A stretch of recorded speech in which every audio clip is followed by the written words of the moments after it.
oduu ammi oduuleen gurguddaa fi ajaa'ibsiisaadha. Arra oduulee bareedduu isin biraan geenya. Oduulee addunyaa guyyaa guyyaan haaraa isin biraan geenya. Suudaan waliigaltee dhukaasa dhaaburra akka gayaa jirtu mootummaan Soomaalii dubbate. Kanaas jechuudha yaada Usaayid Kaafteen kan ta'e ta'uu himameeti jira. Kana jalatti Suudaan, Masrii, Turkii dabalatee biyyoonni hedduun ammoo garee mormituunis yaada kana fudhachuu kaaftee jirti. Marii kanaafis ariifachiisuuf akka jechuudha ta'e irra deebiin kaasanii jiran. Haa ta'u garuu ta'us dhoo'insi guyyaa irraan tanaa Kartoom keessatti mudate. Kanaaf gaa rabbi lolaa haa dhaabu. Suudaanis inshallah lolirraa dhaabbata keessattuu erga jechuudha gochoota suukanneessaa dhiyeenya kana Alfaashir keessatti gaggeeffameen booda addunyaan akka nagee buuftuuf hariifachiifte. Kanammoo baay'ee nama gammachiisaa. Nagaa rabbi haa buusu, nagaa yaatu waa hundi dursaa. Jiddumamee sabskiraayib godha. Kanatti aansuudhaan waa'ee Jijjigaati.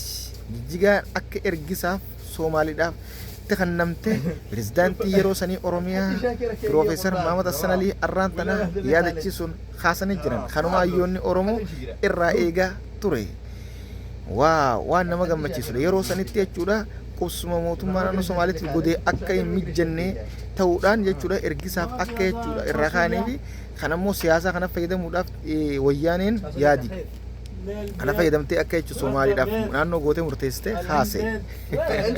Kanammoo Somaalonni ammas bifa haaraan gabaasaa jira dubbiin Oromiyaatuun akka wal xaxxee dhufte dhugaadha booroitu malee xaliiloitu baga pirezidaantii yeroo sanii Mahamad Hassan Alii arra lubbuun jiraate yaada kanneen hundu gammachiisee jira. Kana tarkaanfiin amma fudhatamee dhugaan deebitu amma bar wanni takka rakkoon dhufee jennee duraan haasaa turre. Rakkoon ammaan dargeetu dhiyeenya kana haate tuni way tolchuu dhufte malee waan biraa takka illee miti. Dhugaa dhokattee fi haqa awwaalame as baasuufi amma as baasaa jirti. Yaada bal'aa uummanni Oromoo xiqqaa guddaan ammaan tana irratti jechuudha hirmaatee lafa isaa yeroon deeffatuu fi haqa lafa daangaa isaa yeroon sarartu ammaan tana gara hundaanuu akkuma ustaalonni keenya raayyaa abbaa mancaajee yeroo tanatti uummanni akka Oromootti dammaqinaa fi siyaasaan bilchaata hin jiru wal dhabdee taatu malee jechuudhaan dubbatee rabbi waliin waa galchu. Waan baay'ee nama gammachiisu. Kanatti aansuudhaan ammoo hayyuun Hararii jechuudhaan uummanni Hararii qabu tokko irraa yaada kaaseen jechuudha miidiyaan ibsa kanneen dirree dho'aan lafa harallaati. Nuti immoo ortee harallarraa torbaffaadha waan ta'eef irra wal loluu dhiisaa lafti teenya jechuudhaan dubbate. Dubbiin tun akkam taatee muteen jirtisa. Osuma jechuun Oromoon lafti Hararii akkamitti naannoon godina keessatti hundaawaa lafa Oromoorra qobatan jechuuti. Yaada biraa kaasaa jira kunis. Kanaas addunyaa akka deebisaan kan namuuf abdii qabna uummata Oromoorraa. Jiddumamee sabskiraayib godha. Galatoomana guyyaa irraan tanaa kanatti aansuudhaan jechuudha. Dooktar Abiyyiin doonii jechuudha turizimii fi bashannanaa jechuutan irratti bashannanan naannoo jechuudha naannoo Amaaraa keessatti galaana irratti hojii eegalchiisee jira jechuudha. Ifatti bansiisee jira. Xaanaa ishee jechuudha gurgura irra tan imaltu ta'uu arraan tana ifatti banee jira. Waan bareedaadha. Kanatti aansuudhaan ammoo mootummaan Eertiraa siyaasa afaan carqiitiis yaada torbaan tokko keessatti gaafii deebii lamaa fi yaada lama kan dhiyeesse ta'uu galgala kanaa sagaleen inni jechuudha gaafii deebii kanneen gara miidiyaatti ni baate jechuudhaan eegamaa jira. Waa'ee keessattuu ulaa galaana diimaa kanarrattis kan baay'inaan jechuudha kan nu ta'uu himamaa jira. Kana jiddumamee sabskiraayib godha. Galatoomaadha. Jabaadhaan isiniin dabalama maatii keenya taa'aadha. Sabskiraayib godhuu kan dagatina.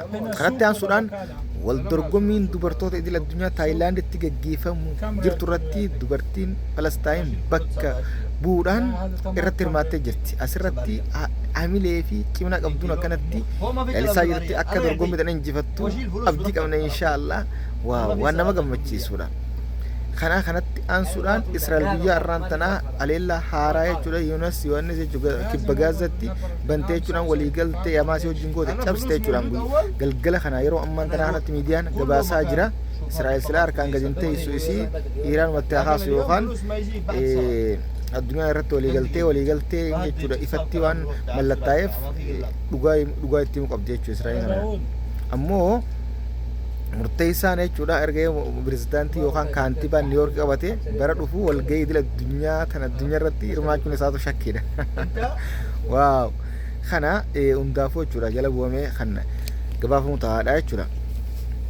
Hundaafuu kanatti aansuudhaan mee jidduun subscribe godhaa maatii keenya ta'an nutti dabalama jabaadha galatoo maal isiniin jenna ammoo jechuudha gara YouTube kanaan dafaa kuma kudhanaa guunnu subscribe godhaa mallattoo gurraatti argamu dha yeroo bichaara tuutanis subscribe godhan sanbooda jechuudha namoota hiriyootan keessan garagareetinis ta'ee kanaaf share godhuudhaan qooddaniin isiniin jaa akkasitti haala kanaan jabaadha ulfaadha galatoo maal isiniin jedhu gotti hirmaannaan akkasinis hedduu namatti tola kanatti aansuudhaan wal dorgommiin hifzii hadiisota Morookoo ta'e galtee biyyoota Afrikaa 48 ol har'aan tana galgala kana sa'a 2 fi cinatti hanga eeggafamu ta'uudhaan simamee jira kanarraa biyyoonni keenya keessaas namoonni lama bakka bu'uudhaan irratti hirmaatee jirta irratti hirmaatanii jiranii kanaaf wal dorgommiin quraanaatis akkuma itti fufaa jirutti kan hadiisotaatis eegalee jira kan jechuudha kan kun baay'ee nama gammachiisa carraa warreen jechuudha diiniif dhaabbatee milkeessuudha jenneeti abdii qabna inshaallah kanaaf nam warri hifzii quraanaa qabdan bara dhufuufis qophaa'aa irratti hirmaachuudhaaf jabaadha irraan keessan tollaan akkana laan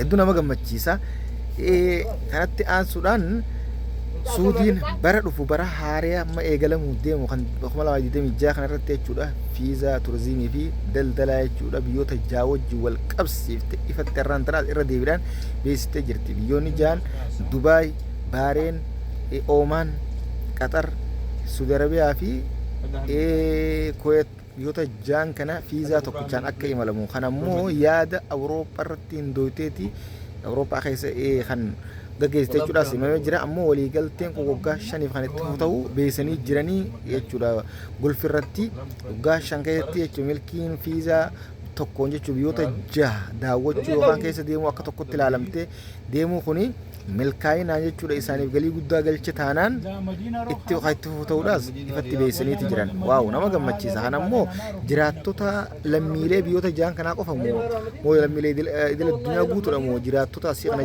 guutuma wal qabata yaani alaabati fiizaa turizimii kan Dubaay murattus Suudii dhufuu dandeessa jechuudha biyyoota asii kan nama keessatti Suudii biyyoota ja'an kana daawwachuu dandeessa kan Suudii murattus kan Qatar murattus kun waan baay'ee gaariidha biyyoonni Arabaa ja'an kun duraanuu waliin socho'aa waan ta'eef waan baay'ee nama gammachiisudha jennaan kanaaf warra silaa turizimii biyyoota giddugalaa kanarra deemuufis baay'ee gaariidha biyyoota akka bichaa dhaqanii walgahii takkaan hin deebi'anii jechuudha yeroo kan namteef keessatti biyyoota ja'an irratti walgahii godhatanii achitti uummataa wajji wal qunnamuu kan deemudha waan baay'ee nama gammachiisa waaw kanatti aansuudhaan Iiraan keessatti rakkoon bishaan dhugaatii mudachuu Teheraan keessattuu pirezidaantiin Iiraan Mansuur irraan tana ifatti dubbatee jira jechuudha kanaafis rooba eegganna jechuudhaan rabbiin dheebuu haa baasu inshaallah kanaaf du'aa eegonaaf waan Iiraan biyya akkaan jechuudha qabsooftuu sabboonummaa qabduudha akkana kanatti aansuudhaan ammoo Tiraambii mootummaa suuraa hedduu faarsee jira haa galatoomu jechuudhaan hedduu galatoomfatee jira Tiraambii warra inni silaa jechuudha biyyoota waa izee dura keessatti waa dhaabbachuu deemuu fi waa galiirraa galfachuu deemuu fi badhaasarraa fudhachuu deemu faaruudhaan beekamanii faarsa jechuudha yaadis kun iyyaala bari iyyaala nama siyaasaas guddaa qabu kana kun cuunfaa oduu guyyaa irraan tanatti guyyaa oduun irraa qaban kana fakkaataa kan biraatti kan godhe deemtu shergoodhaan facaasaa ammoo caalatte jechuudha ammaan tana wanni jiraalaalli keessattuu Oromiyaa kana irratti jechuudha hedduu Oromiyaa irratti dubbii wal xaxaa dhuftee jirti garuu booriitu malee xaliilootu sanii yaada kana jechuudha ammaan tana dubbiin akka gaariitti jechuudha ifataa jirti kanaaf ammoo furmaanni bal'aan akka kan namuus eegaati jirra inshaallah dubbiin tolti hundaafuu isin jala bu'aa uummanni Oromootis akkuma ustaadni keenya iyyuun keenya qabsaawaan sabaa raayyaa baamicaa jeetti nuti siyaasaan bilchaa tura uummanni Oromoo garuu wal dhabdee dana nu keessaa kaasuu waliin waa galchuu tokkummaan nu sochoosu daangaaleen keenya duraan cabee duraanis tooftaadhaan cabee arrammoo humnaanis ta'u yookaan tooftaadhaan kan deebamee bakkatti jechuudha sararamu ta'uu inshaallah asumaan isin beeksifna jabaadha jala buunee kan isin gabaabnu ta'a oduuleen biraa taaftanii jirti dhiiroo ni jirtee takkaa jira buutiin ammoo ammas mootummaan Raashiyaa Taayiwaan qabachuudhaaf hedduu yaalaa jira haa ta'u garuu ammoo Chaayinaan sorry dhifama isin gaafadha ammoo maal jee akka Tiraamp jeettee jechuudha osoo nuti ilaallee eeyinuu Chaayinaan jechuudha Taayiwaan hin qabattu hin to'attu jechuudhaan dubbataa jira Taayiwaan gaa biyya Chaayinaa irraa cabxee fi bulchaa jirtudha kan beekamtii Chaayinaan hangammaan tanaan kan inni fi kanatti aansuudhaan buutiinis yoo jechuudha أمريكان يالي مسائلة خن إردي من تاس بتاعته راشيان جت هلال توجودان أخي كتشي جرا دبنا الدنيا ترى كبكة سياسة الدنيا تنبرتبع في والناس كبدي جرو جدو تواصل مع ميدا ومالي خنا خنشوفها ودو يا رانتناتي ودو الرقم إني خنا فكذا خبرات نقول تيم تشرب قدام فجأة عن كسيم دوي سودو ميتي السلام عليكم ورحمة الله وبركاته ودولي غلاتي سمبران جنيا مو سياس أفان جركيتي سي بسبب الله واي جلانا دي مرتي جل دينيا خنا تربان كيك تيرو لما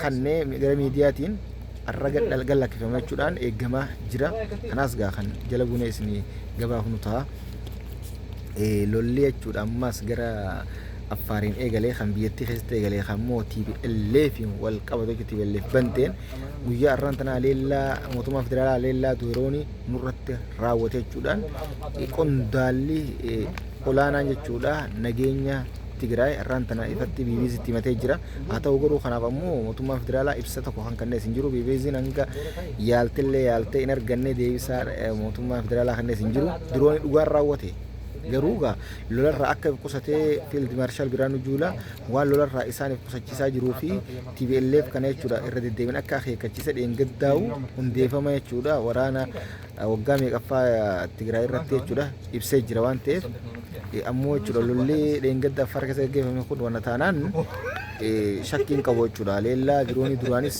leellaa likki galche waan ta'eef maaliif qaama isaanii duuba jiruutu diinota jechuudha biyya teenyaati. هذا دينته بيتينياتي مصري في الترا وانتف دروني من فرق في يدمي ميروختا كروختوس أبدي كمنا دكتور ريتشوا خواجا أبيني كانوا مدافع بيتينيا بس نجى أبو سوغا والردين كي صوتيس الدبيو لام شيء سيت دينك ديرك أب سيتي أمتا يوم مفسد التوانتف نجى ونا خنا نجى أنترا السلام عليكم ورحمة الله وبركاته دولة جباب دولة سمبران جينيا نور دفع سبسكرايب كده ماتني كانوا دبلا معنا نجى ناتورا